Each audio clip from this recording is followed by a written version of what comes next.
Raise your hand if you've ever seen this edit here, or this one, or this one.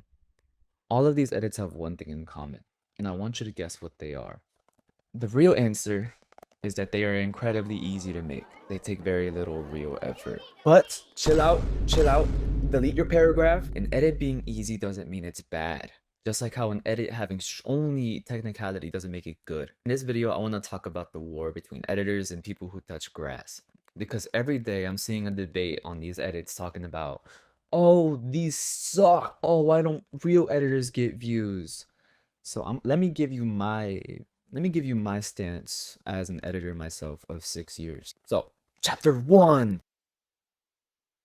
You've most likely heard of the term YTP before. You know, those mixed up, cut up segments of random TV shows, movies, music videos, anything. I ended up finding even older videos, the ones that pioneered what edits are today. Everything leads back to home.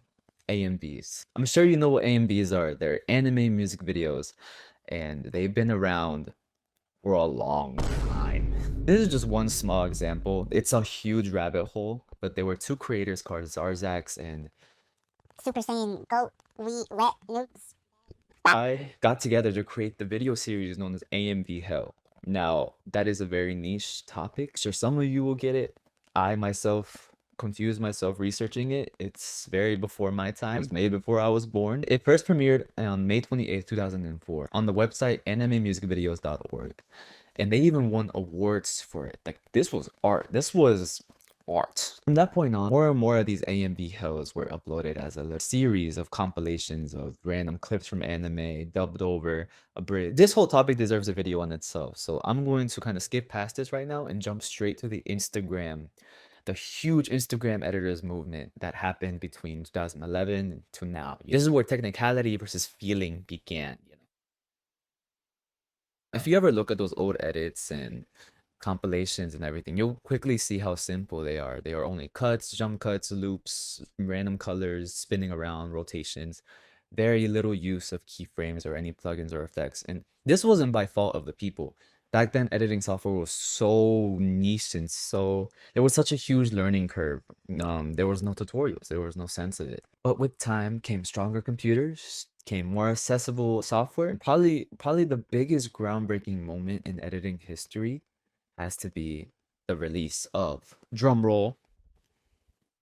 I lied again. Maybe I shouldn't do drum rolls on this. Anyway, the app that ended up coming out, and you probably know this one, was called Video Star.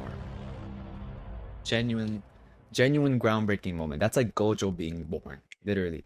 This app mixed with everything else progressing, such as or mobile editing apps like KineMaster, CuteCut, all the ones that all of you are probably familiar with. These all gave birth to styles such as velocity editing.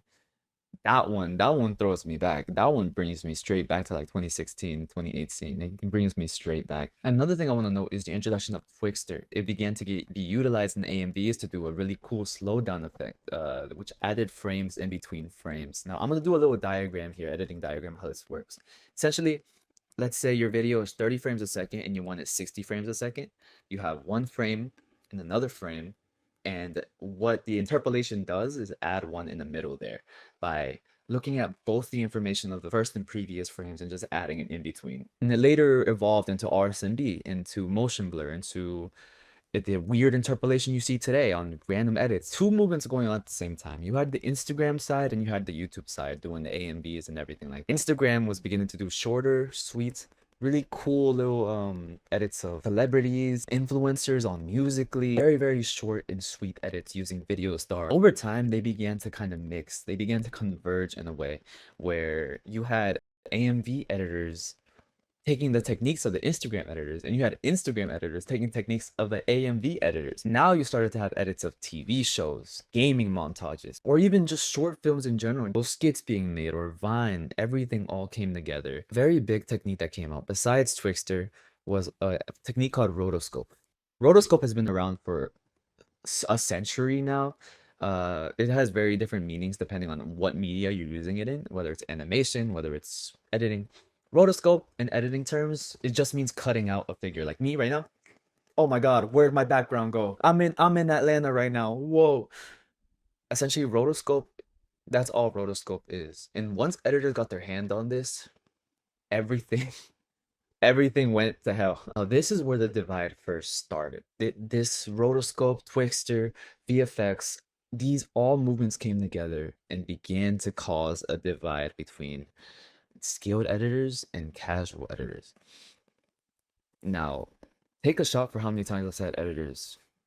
There's gonna be more. Editing went from a universal love of wanting to remix media and creating new things using already existing content into the best way to describe it, a PP measuring contest. Who can do the best effects, newest techniques, who had the most powerful PC at the time to create these things? And with that began leaks. With that began editing groups. Like Discord, for example.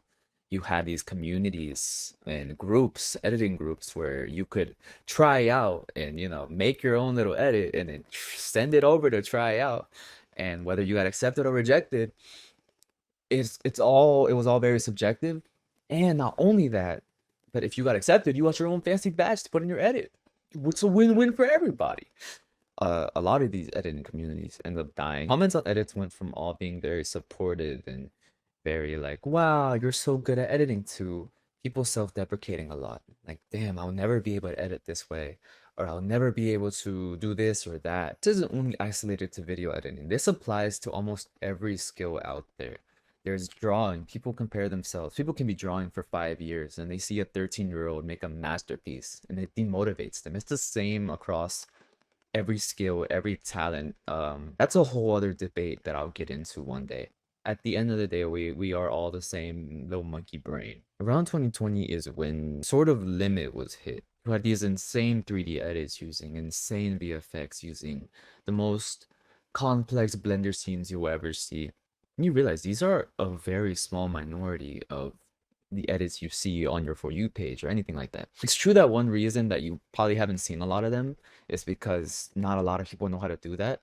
The main reason is the algorithm doesn't care. The algorithm doesn't care how good you are at editing. The algorithm doesn't care how many hours you poured into your edit. The algorithm does not care about anything. It only cares about what's viral at the time and what gets you feeling hype. That's all the algorithm cares about. And this is where a lot of people end up quitting. They spend days, they spend weeks on a single edit only for it to get about 500, 600 views. They expected it being good meant the algorithm was going to support it. But no, that's not how it works. Now, back to the whole question of this entire video, the question at the beginning. What makes an edit good? I think the key to a good edit is mixing both of those. Technicality and emotion and those clips together. It shouldn't be about flexing how long your PP is. It should be about showing off the media that you enjoy in a new way instead of just taking the show, making it 9:16, and just cutting it up and putting random subtitles. That's all that equates to a good edit, in my opinion. Let me show you how easy it is to recreate some of these edits. Literally just search the best edit. So, that entire edit just used other edits. That none of that was him. This is from Nick Graphic. So, like, none of this is him. We're already starting to see the reason and frustrations behind these. All right, let's check out this one. Where's the edit?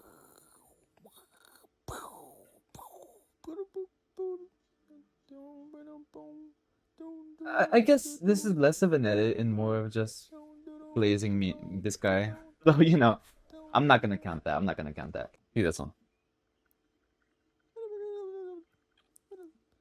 Truthfully, this is probably the easiest edit that we've seen yet. This one is very simple. And all it does is use very high quality clips for the sharpen. I guess the song is catchy, the edit's groovy and everything. It's not much of an edit here. It's kind of just a show. There's nothing wrong with that, but 1.6 million likes. All right, let's check out this one. This one looks more interesting. Oh yeah, there we go. We have some actual camera movement going on. This is good. Like, this is actually good, and yet it has like the least amount of likes I've seen so far. Like, that's good, man. That's good editing. Let's see this one. Okay, dark side. Oh, Elden Ring. My bad, mama. Good transition. I like that. That's good. There we go. Yeah.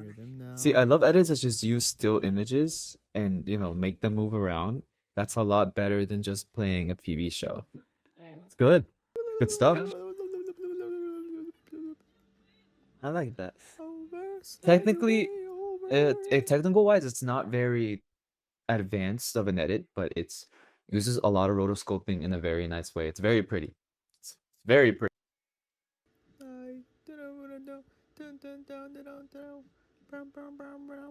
Homie in it. What are you doing? All right, I'm gonna react to this guy reacting to this edit because this is one of those edits that look complicated but aren't. I'm gonna kill you. Like that, it gets you because you're like, whoa, how is he doing that so fast? This is exactly what I mean. This is exactly what I mean. People who touch grass versus editors who do this. Let me actually let me walk my talk, okay? Let me show you. Let me show you actually. And I'm gonna show you just how it's done, right? So if you're wondering how I have this clip already masked, I literally used AI to rotoscope like five minutes. Then I'm gonna chroma key. I'm gonna chroma key this out. Get out. Play that. Ooh, that's ominous, isn't it? Ooh, that's swag. That'd be a really cool transition if then he just faded in like this. All right. Honestly, I'm about to do the transition better than they did. Boom, boom. We're up here. Go here. Boom. So I'm going to boom. There's a way cooler way to do it. Sliding it into frame instead of it just appearing on your screen. Like this. And then it just eventually just turns into it. Like that's cool. Oh my god, she's here now. And oh my god, he's also here. He's here too. And you know what? I'm gonna make him sideways. Cause why not? Boom, boom, boom, boom. Change the background in mirror. Want? It's just a big play of mask everywhere. That's all that is. But that begs the question. If it's so easy, then why don't you do it? Why don't I do it? Why doesn't everybody and their mama do it? If it's that easy to go viral with an easy edit, then why isn't everyone doing it? The real truth at the end of the day is that no one cares how good you are. It doesn't matter how quickly you can do it. It doesn't matter how cool you can do it. It only matters if you're doing it in a way that gives you vibes. It doesn't matter if you didn't do anything to the TV show. It doesn't matter if you remix the show at all. It doesn't matter. All that matters to everybody is that they get their dopamine. That's the easiest way to put it at the end of the day. It's like bodybuilding to get attention from women. You're only going to get attention from other bodybuilders. The likes, the audience, the praise, the fame, all of that comes second. I think the first is just to make what you want to make. Don't ever steal an edit and take it as your own and add captions over it and say, yeah, I made this. Because those are probably the worst edits I've ever seen. Just take inspiration. That's all you gotta do. That's all for me today. It's my first ever video in this format, so if you enjoyed it, let me know. June out.